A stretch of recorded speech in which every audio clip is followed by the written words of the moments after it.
All right, folks. So the Ed Markey race has been called a while ago. Currently, as I'm recording this right now, it's just short of 10 p.m. Pacific time. There is 1.144 million votes in, which is a lot of votes. Massachusetts had what was reported to be basically like record-breaking turnout because of mail-in voting that was pushed. So Ed Markey has won the race. It was called for him a while ago, actually. He has so far netted 636,411 votes to Joe Kennedy's 507,748 votes. That is 55.6% to 44.4%. Okay, so that's like 11.2 points if my math is correct here, which hopefully it is. Now, a quick little breakdown as to how it went. And this election day is really important because a couple of things happened. Now, first of all, I want to say this is the first time, this is historic. Okay, this is the first time that a Kennedy family member has lost any election in Massachusetts. Okay, that's with RFK, JFK, and Ted Kennedy. They all won. They all went undefeated. So this is actually a record setting.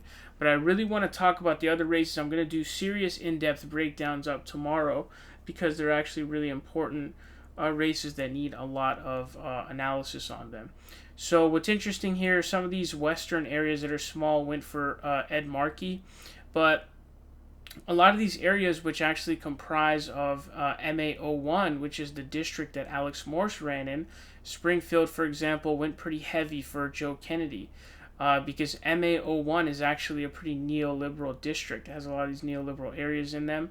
All this area right here is pretty neoliberal. These areas like Springfield. Okay, Joe Kennedy took it by almost 7,000 votes, 63.1 to 36.9%. So Joe Kennedy got some of middle and south Massachusetts, but these are all really small areas with pretty small margins. And so the areas that really came through for Ed Markey, Boston is one of them. He managed to pick up almost 60% of Boston, which is 76,000 votes to 51,000 for Joe Kennedy. So that came through. But a lot of these areas, Brookline, um, which is JFK's, I don't know if it's his birth town or where he first ran or something like that. He demolished a lot of these areas that are right around Boston. Went really hard for Ed Markey. Newton, 18,000 votes to 10,000 votes. That's pretty massive. Needham is another one that went pretty heavy. A lot of these areas around Boston went pretty heavily for him.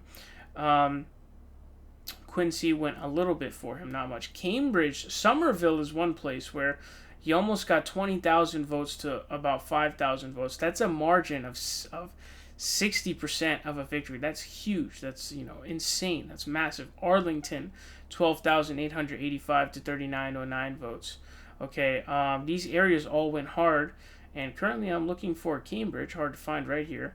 5,000, almost 5,600 votes to Joe Kennedy's 1332. That's again about a 60% margin, and there's only 11 of 34 precincts reporting right now, so the margin might actually go even higher. But those are a lot of the areas that carried it for Markey. But he also won a lot of these smaller areas too, especially over in the west, and you can see in the middle, a lot of these places with less votes, less vote counts, and some of these in the south. He got Falmouth as well. He won Falmouth by about 1,000 votes.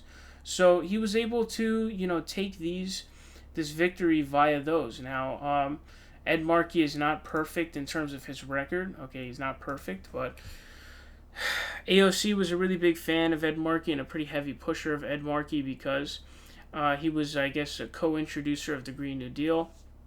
So I trust AOC on that.